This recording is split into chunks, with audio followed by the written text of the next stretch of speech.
আগে মোদিজির এই কথাগুলো শুনুন, তারপর বলছি। हमारे भरसक प्रयास के बावजूद हम सफल नहीं हो पाए। नारी शक्ति वंदन अधिनियम में संशोधन नहीं हो पाया। লোকসভায় নারী সংরক্ষণ বিল পাশ করতে ব্যর্থ হলো মোদি সরকার। এই ব্যর্থতা শুধু মোদি সরকারের নয়, ভারতের প্রত্যেকটা মহিলার ব্যর্থতা।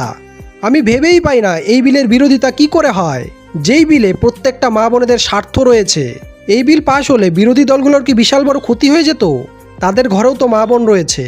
রাজনীতির এই জঘন্য খেলায় মহিলা সংরক্ষণ বিলও তাদের গায়ে বিচ্ছে।